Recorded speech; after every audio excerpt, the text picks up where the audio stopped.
Welcome to Middle Age Can Be Your Best Age, the show designed to help make middle age your prime time of life by defying the notion that once you reach 40, 50, or even 60 years old, your crowning achievements are all behind you. Regardless of whether you're just approaching 40 or firmly entrenched in your middle years, it's time to launch your very own personal journey toward a joyful and purpose-filled second half of life. Each week, host Roy Richards, an expert on midlife renewal and author of A Midlife Challenge, Wake Up, will discuss the challenges common to middle age and help guide you to a brighter tomorrow. Now, here's Roy. Well, hello, and welcome to this week's edition of Middle Age Can Be Your Best Age. And we've all heard the phrase, it's a man's world, and ask folks about the advantages that men have over women, and you're likely to hear comments like, men have all the power, they make more money than women, and they're more likely to be domineering, even abusive. But if you're like me, you probably wonder if, in fact, male dominance remains true today. And my guest, spiritual guide and workshop leader Sparrow Hart, says it's time to set the record straight and acknowledge that men are having a rough time today. Lately. And more importantly, he's here with some ideas on how both we men and you ladies can make connection with the world around us and discover our passion, purpose, power, and live the joyful and productive lives we were created to live. And before I introduce him, here is Sparrow Hart's bio. Hard to imagine now, but Sparrow reveals on his website that as a young adult, like most men, he lived a life of quiet desperation, withdrawn, quiet, afraid of conflict, and reluctant to express his opinions and desires, struggling with fears of rejection. That all began to change in 1971 when Sparrow Hart began his deep exploration of nature and wilderness with a 5-month solo pilgrimage through the Cascades and the Canadian Rockies. And when he undertook his first vision quest in 1980, and over the past 30-plus years, he studied with a variety of native and non-native medicine teachers in the U.S. and Mexico, and he's founder of Circles of Air, Circles of Stone, author of the inspirational book Letters to the River, A Guide to a Dream Worth Living, creator of the Mystic Warrior Training, founder of the annual Men's Wisdom Council, and a frequent workshop leader around the U.S. And hello, Sparrow Hart. We're most honored to have you here today as a guest on Middle Age Can Be Your Best Age. Oh, thank you, Roy. It's good to be here. Well, before we talk about Vision Quest, let's talk a bit about the disadvantages of being a man. In your promotion, you cite 5 reasons why it's not a man's world. What are those 5 reasons? Oh, okay. Well, I could tell you one, and one's really obvious. You know, as you were reciting my bio, I was a little shocked and said, "Oh my God, I'm that old. I've been doing this that long." But you know, when I came into age in the late 60s, it was time of the Vietnam War. Yeah. And I remember how scared I and virtually every other young man I knew was about getting drafted, you know, getting sent to a war none of us believed in, and possibly coming home, if not in a body bag, if not that, but perhaps coming home with a drug addiction or, you know, post-traumatic stress or whatever. Yeah. And there was no young woman I know of who had any of that anxiety. No, that's very true. When you cite some statistics that demonstrate men's disadvantages, what are a few of those? I know men live shorter lives, and you have several others. Yeah, men live shorter lives. For young men, they're like 5 times as likely to commit suicide as young women. Wow. Today, 56% of the students admitted to college are women, young women. Yeah, and they make up the majority of graduates. And in these days, and you know, I think we all have an impression of men's and women's power based from a few decades ago, where. Yeah, I think so. But right now, yeah, as I said, more young women enter college than men. More graduates, and generally, their salary is equal or greater than those young graduates. Yeah, you mentioned one thing that kind of surprised me. You said that men have less access to health care. Please explain that. I didn't realize that was a problem. Well, are you a football fan? Oh yeah, college especially. Well, if you watch football, you'll see in the National Football League. I think it's probably on one weekend a year. All the players are wearing like pink cleats or pink armbands. That's true. National Breast Cancer Awareness Month. Yeah, that's right. Now, but the incidence of prostate cancer kills way more men than breast cancer kills women. And do you see the NFL wearing any special uniforms for prostate cancer awareness? No. That's a good point.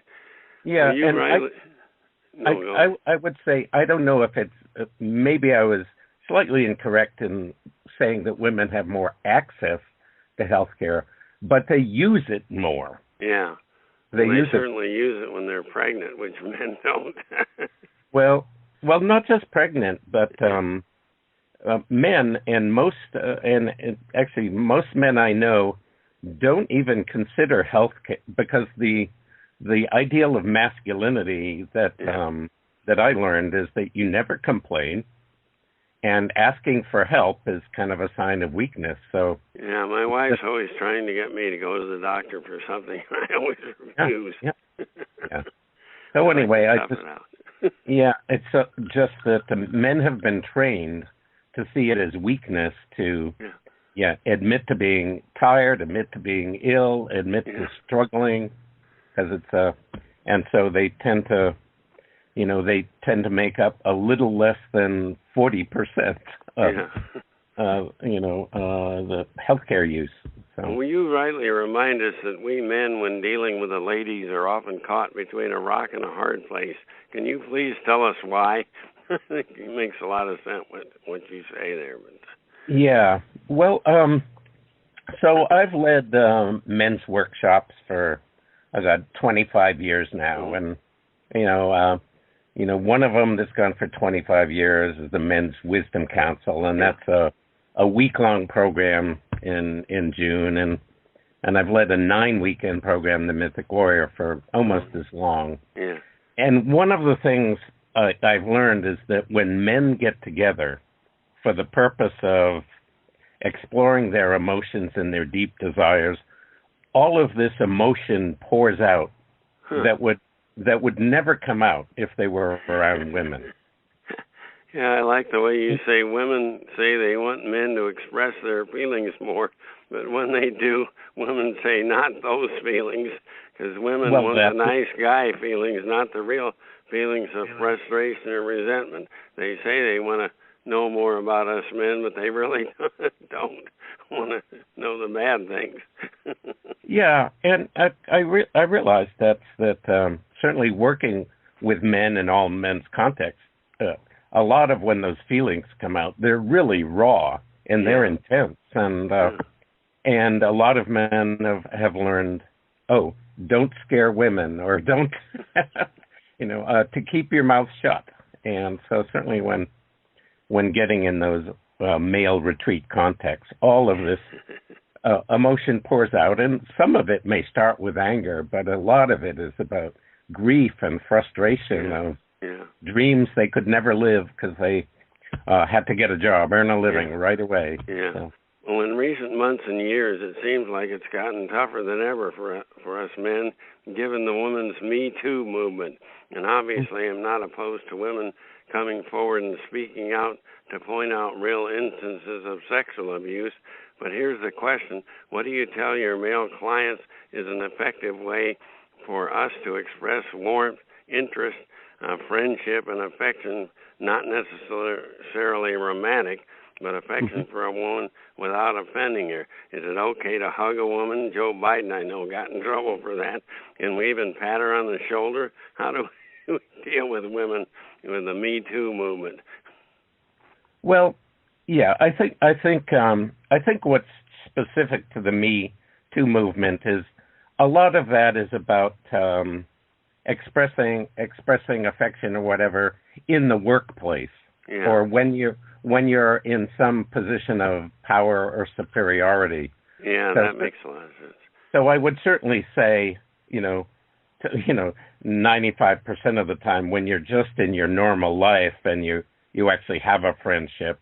I mean it's, and I live in a world, and certainly most all my friends, both men and women, it's just a hug is almost expected. Yeah. In the world I live. Great. But yeah, if it were a workplace where I actually was a employer, had some power, and there was some kind of attraction, my tendency would be to just say that directly in terms of, hey, I know, hey, I'm just saying I know I'm attracted to you. I just want to mention that. And if you don't want to pursue it, fine, I'll put it on the shelf. And if really, the answer was no, in my opinion, the real secret is to treat any woman as you would any man, as a fellow human being who matters, and whatever, and take it from there, and respect her totally as a person and not as an object. Yeah, well, I think for me, just one of the it's almost like a core principle, and I use this with all clients and everything. I always ask permission.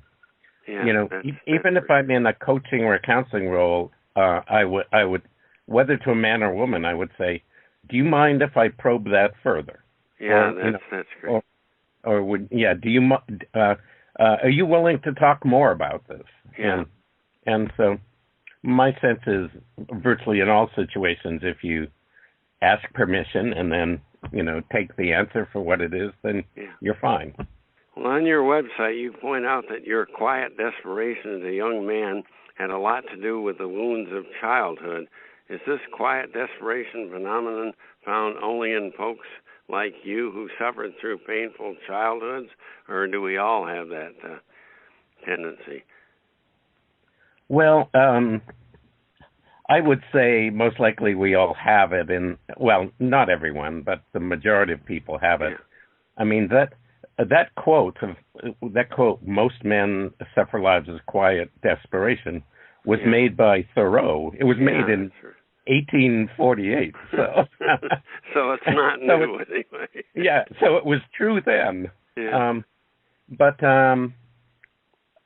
I think so some of that obviously can come from childhood wounding. If you're either neglected or abused, you're not validated. You very quick as a child, since your parents and the world is way bigger than you take those things in fully, and it's like you swallow them. So if you learn you're no good, or if you learn that your life depends on pleasing your parents and then pleasing your teachers, then all of a sudden you're 20 or 30 and your whole life has been about pleasing people, and essentially it's like saying you don't have your own life. Yeah, but I like how you say in your website that pain doesn't just come from experiences in our past.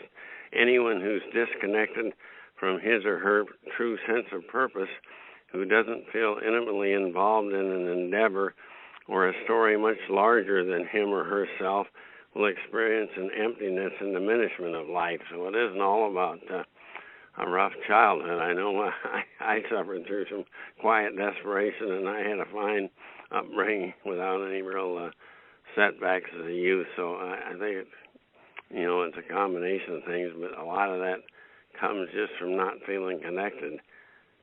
Yeah, and some of it is about I was going to say modern life generally, but it's 100 years ago, Sigmund Freud said, "The price of civilization is neurosis." and I mean, a simple way to put that is, well, I'll just make up an example. you're born into the world and you're a child, and you have dreams of the life you want to lead. Yeah. But let's just say you grow up in Pennsylvania or West Virginia. Well, the system needs 50,000 coal miners. Yeah. I doubt being a coal miner has ever been anyone's dream of the life they wanted to live. No, I wouldn't think so. Yeah. So essentially for us, we're born with these longings and these desires of what we want to express, our truth, our authentic self. Yeah. And then often we meet a system which just offers these particular, to be a computer programmer, to be an auto mechanic, and as I say on the website, if you had size 10 feet and you wore size 6 shoes, you'd be in pain all the time. Yeah. But then I say, if you have a size 10 soul or size 10 dreams and you're offered a size 6 life, you're also going to be in pain. Yeah, I love that example. That really says it all. So many of us go through life in size 6 shoes. Well, let's talk about a few possible cures for men. You tell us that nearly all of us men have the experience of being under-fathered and consequently over-mothered. Although we have physically left, very few of us are really separated from our moms. You tell us that moms come with us, standing between us and other men, and projected onto women in our lives. Here's the question. Without abandoning our full respect, love, and affection for Mom, how best can we move her out of the way so that we can have genuine one-on-one relationships both with men and women in our adult lives? Is Mom really getting in the way? Well, I think in a kind of large archetypal way, yes.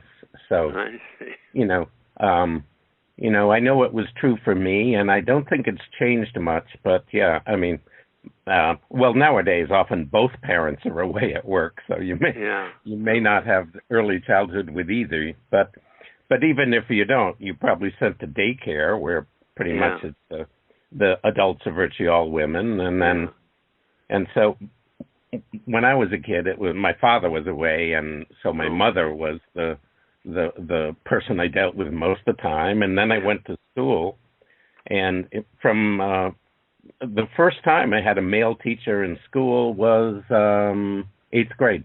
Oh, yeah, that's normal, I guess. Although I remember I had a male teacher in about 3rd grade, which was unusual. He was about the only male teacher in the school except for the gym teacher.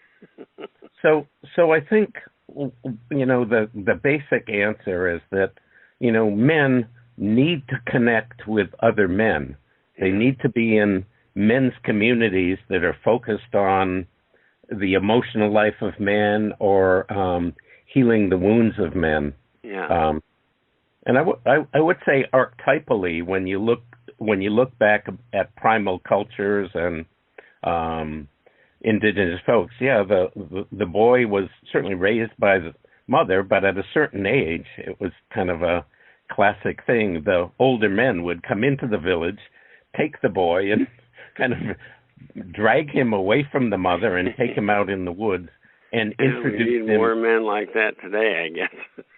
Yeah, I mean, but so it was like there was this sense of that archetypally, for a boy to become a man, he had to kind of break the ties of dependency on his mother, in other words, women, and actually then bond with the community and culture of men.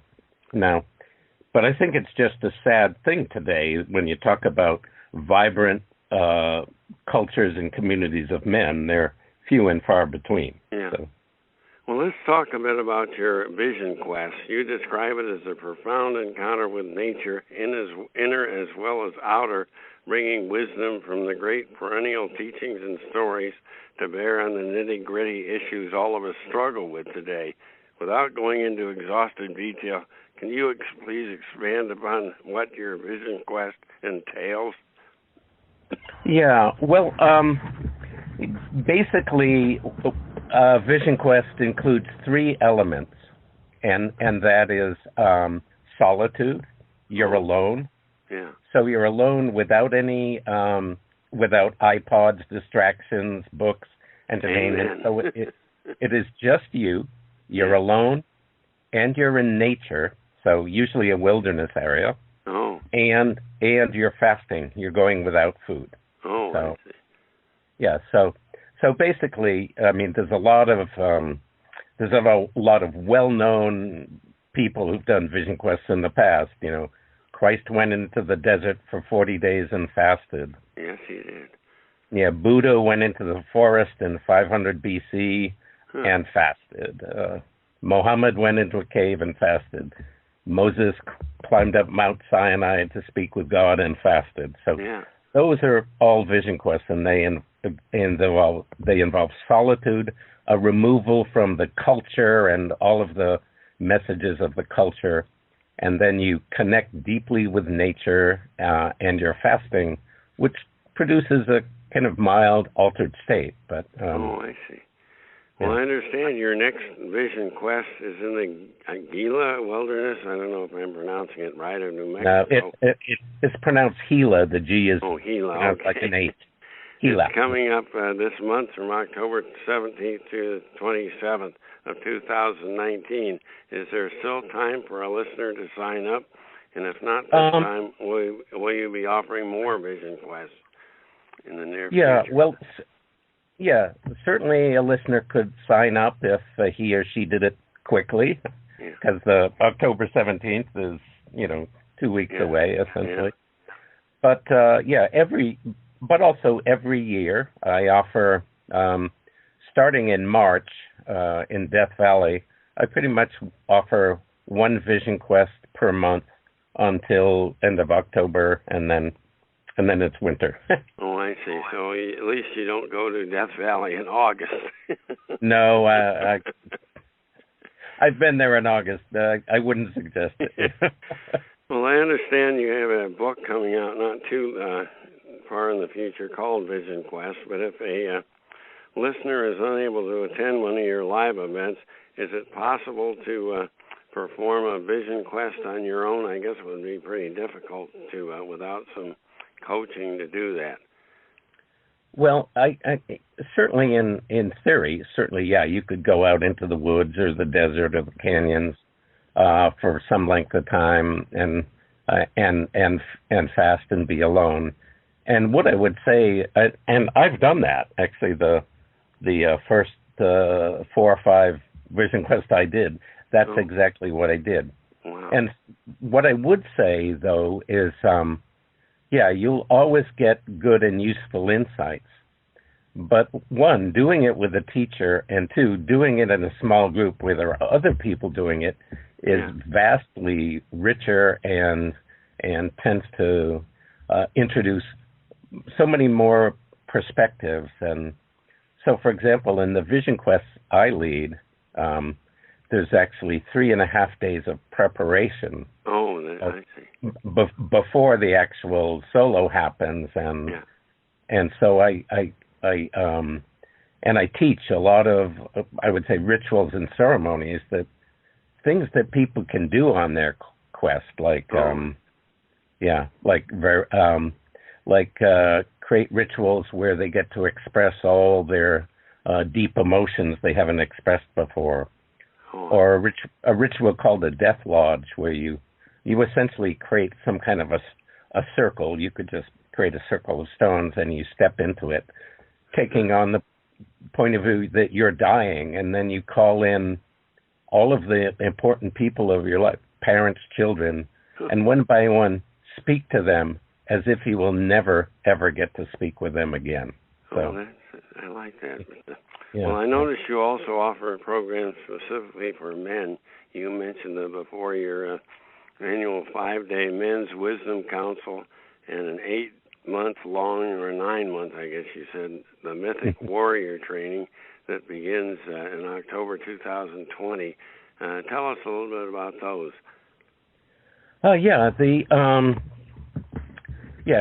Actually, I just had just this past weekend had a reunion of one of the past Mythic Warrior groups. They all got together, and just to reconnect because it was such a powerful experience for them. That's great. Yeah. So yeah, the Mythic Warrior program. It's 9 months. It's 1 weekend a month. Oh. And so we all come together, and we actually the weekends are around. They're kind of choreographed around the archetype of the heroic journey. I don't know if you're familiar with Joseph Campbell's heroic journey. Not really, but anyway. So it's like enacting a heroic journey of your life, and the first 3 months are about what we call severance, or in the heroic journey, the hero or heroine always has to leave home to go off on an adventure. So the first 3 weekends are really about what do you need to leave behind to have your own life. Leave mom behind. Yeah, leave mom behind, or leave behind certain teachings and assumptions you got as a child that don't work anymore. So the first 3 months are about what we need to leave behind, and the next and working with them. And the second 3 months are about the second part of the heroic journey is when the hero leaves home. He actually goes in this realm of primal forces. The hero sets sail over the sea has sea monsters in it, or the hero goes to the underworld, and in these classic mythological images. So it's about us entering our deep parts of ourselves that we maybe haven't ever explored before. So that's great. Well, where's the best place for our listeners to obtain your inspirational book, Letters to the River? You can type in Letters to the River on Amazon.com. Oh. Or you can actually just go to my website, which is www.questforvision.com, all lowercase, quest4vision.com. And on the website, there'll be tabs that there'll be a list of all the vision quests I lead, the various workshops, books, and other podcasts and things you can download, and all of that. That website is really packed with useful information. I was amazed at what a comprehensive website it is. Well, thank you. I appreciate it. I notice you also offer individual counseling. I guess people should contact you for that if they want it through the website. Yeah. There's a button for counseling, and we can set up an appointment. And I mean, these days that mostly happens through Zoom calls, because Well, to conclude, at middle age, so many of us are living a joyless life, far beneath our potential and short of the aspirations of youth, lost aspirations. And as my guest Sparrow Hart so eloquently puts it, it's like we have size 10 feet, but we're wearing painful size 6 shoes, and we're so often confined within a size 6 life. We suffer with meaningless work, superficial relationships, and inherited or learned beliefs and attitudes that cut us off from deep connection with our senses, emotions, imaginations, and the beautiful living earth. And I might add, it also cuts us off from our fellow human beings and from a spiritual connection with God, the universal intelligence, however you might refer to the spiritual beings. No wonder so many of us, we men, but a lot of you women too, are in psychic pain, lost and bereft of a joyful calling. And as Sparrow puts it, we're numb, distract, or deaden ourselves to make it through. And as he relates, Sparrow Hart's journey of self-discovery has been long, rich, and fruitful. And if you feel you haven't discovered your true purpose in life, or distraught, perhaps even resentful, I highly recommend you visit Sparrow Hart's website, questforvision.com, and check out the many resources, including his live vision quests, workshops, individual counseling, and his program for men, plus free blogs and other resources. And I'm certain you'll realize from our conversation today, Sparrow Hart and his associates are truly remarkable individuals who can help you discover your true purpose and your connection to the planet Earth, to God, and to your fellow human beings. And thank you so much, Sparrow, for joining us here today, and best of success with all that you do. Well, thanks, Roy, and thanks for inviting me. I appreciate it.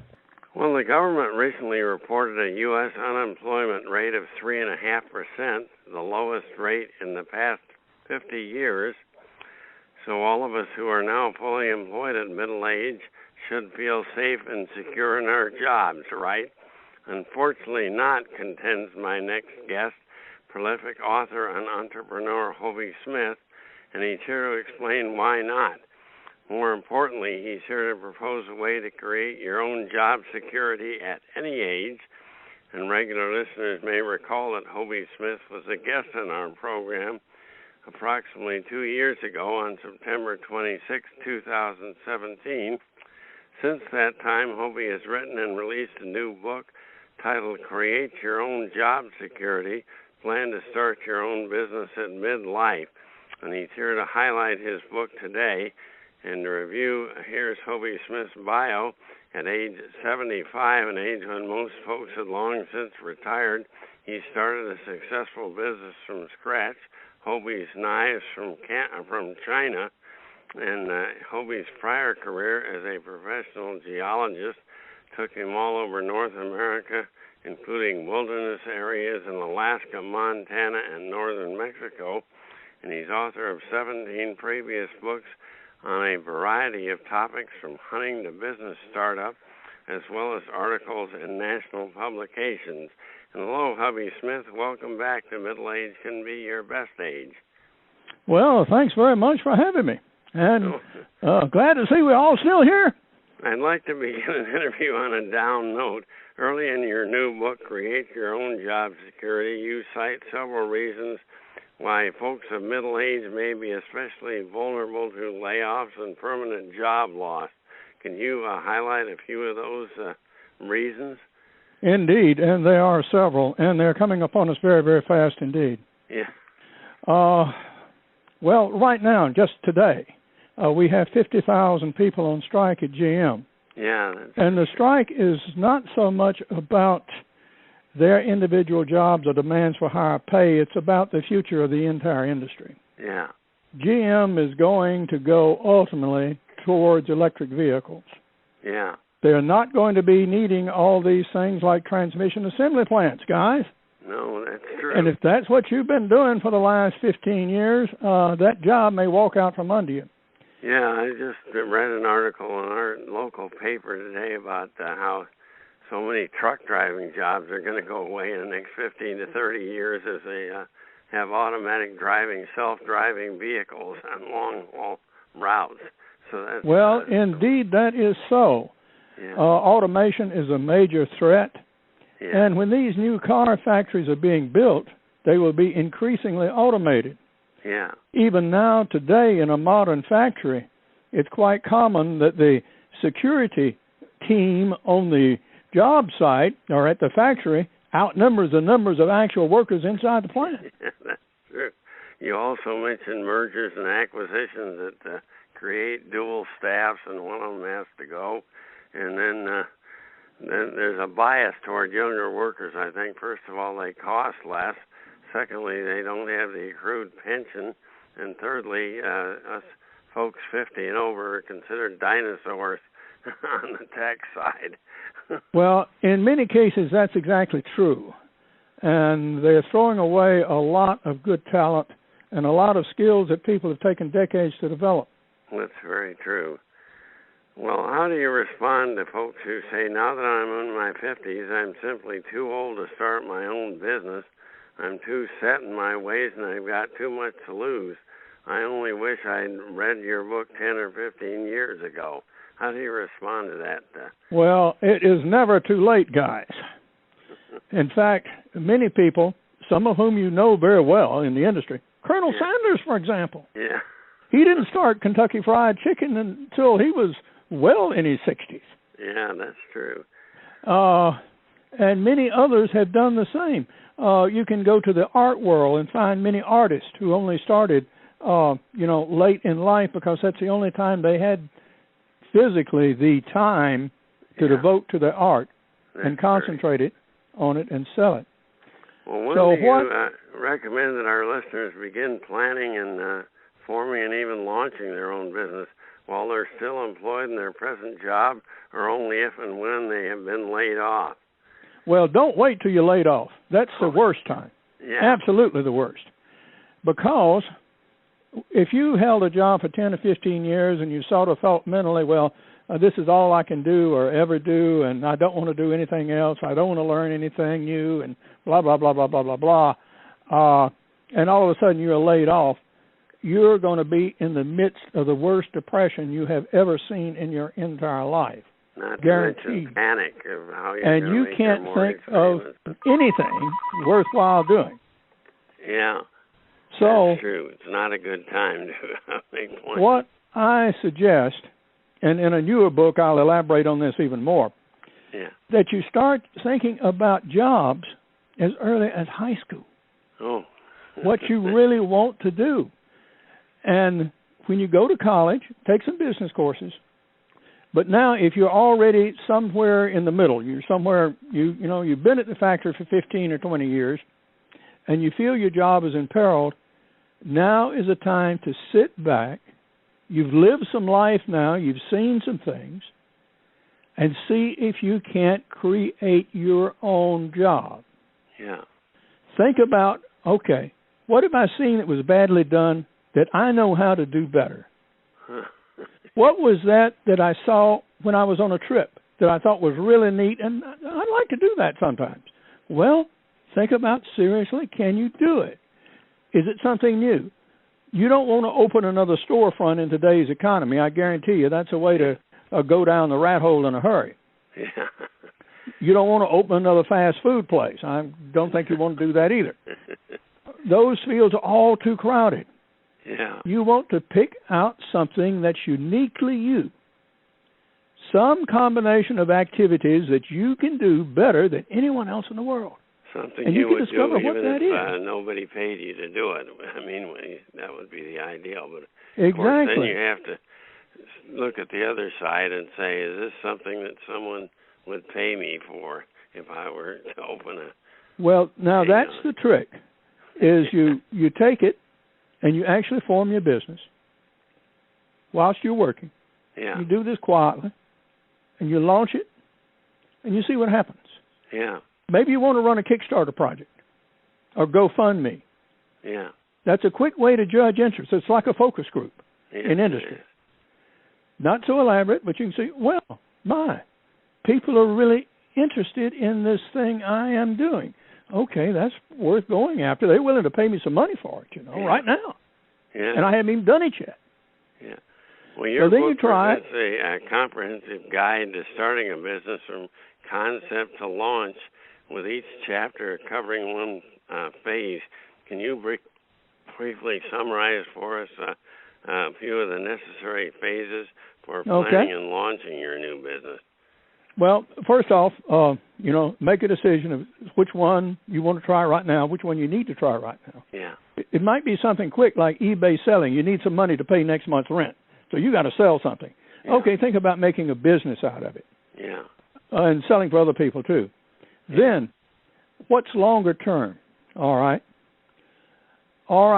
What is a proper name for a business? You don't want to call it Jim stuff. Yeah. Because that doesn't tell anybody anything about nothing. No. So go ahead and pick you out a good name, tell you how to do that, tell you how to copyright it, tell you how to start on your patents if you have patents, tell you how to look for other competitive businesses. Is somebody doing something like me? Yeah. Is somebody doing something that I want to do somewhere else in the world that hasn't been done here yet? Yeah. There was a success in Europe or China or Cuba or somewhere, but it hadn't been tried here. Maybe I can do that. Okay.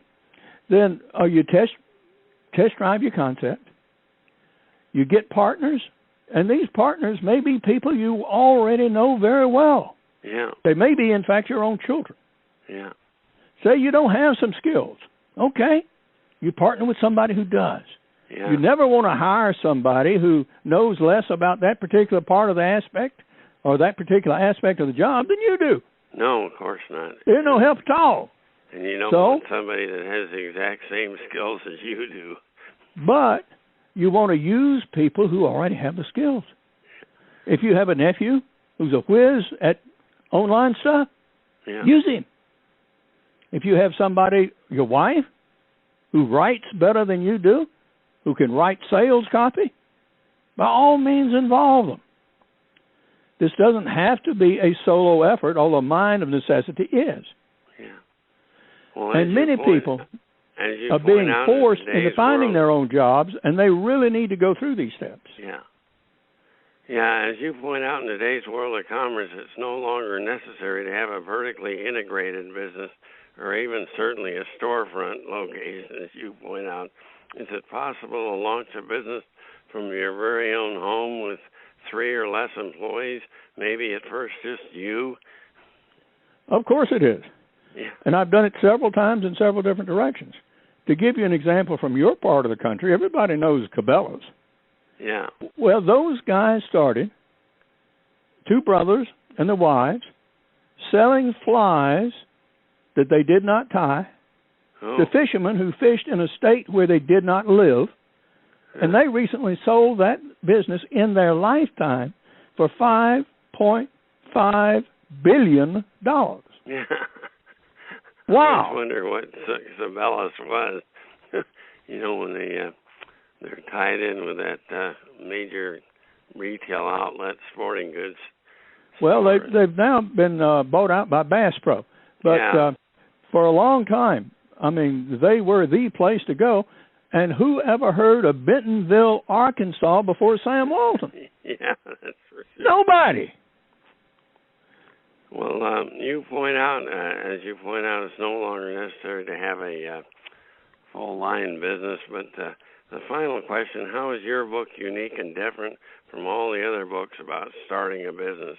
And do you provide readers a magic formula that guarantees success?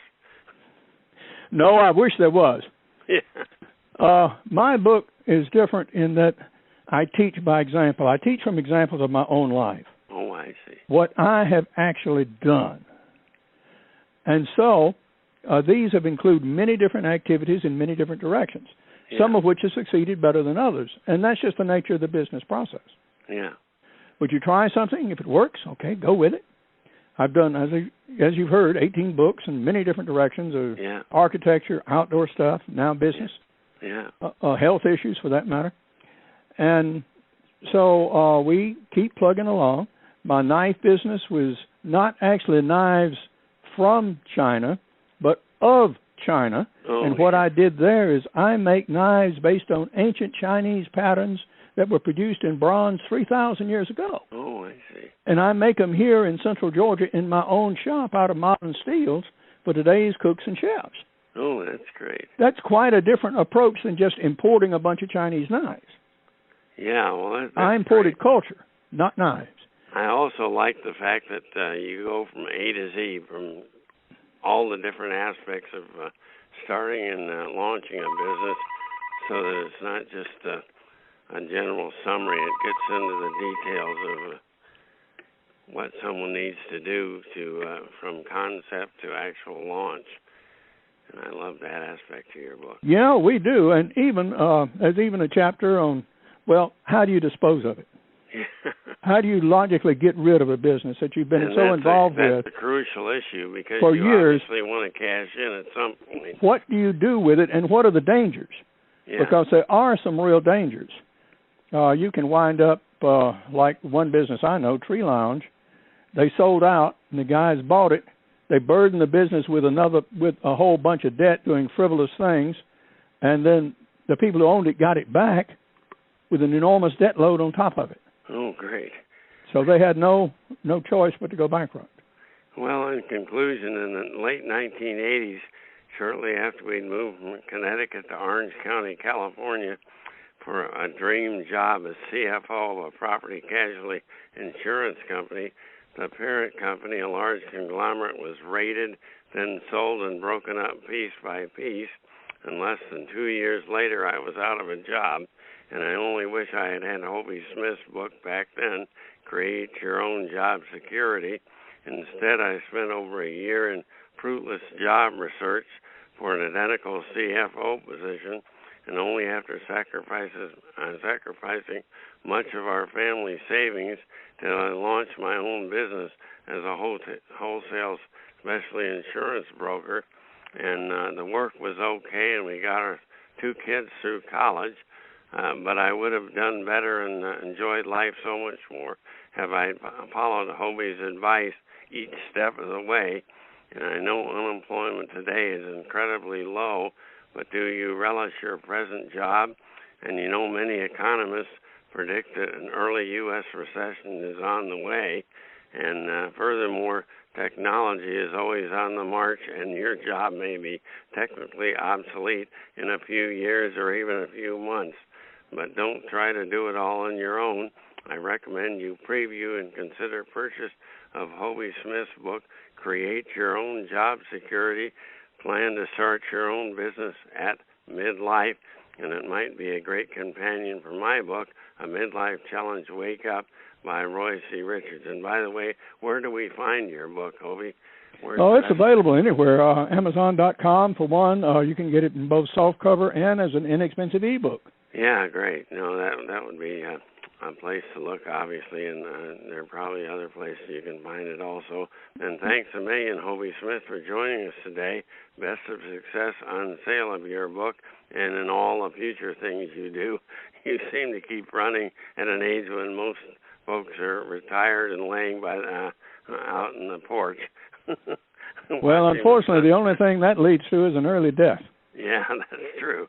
Well, thanks a lot, and thanks you, ladies and gentlemen, for joining us today. And as we leave, I trust you'll keep routinely in mind that middle age can be your best age. Bye for now. You've been listening to Middle Age Can Be Your Best Age, hosted by Roy Richards, an expert on midlife renewal and author of both A Midlife Challenge, Wake Up, and Wake Up, Captain and Crew, Restart Your Engines. You can learn more about Roy and his Middle Age Renewal Training System by visiting his website, middleagerenewal.com.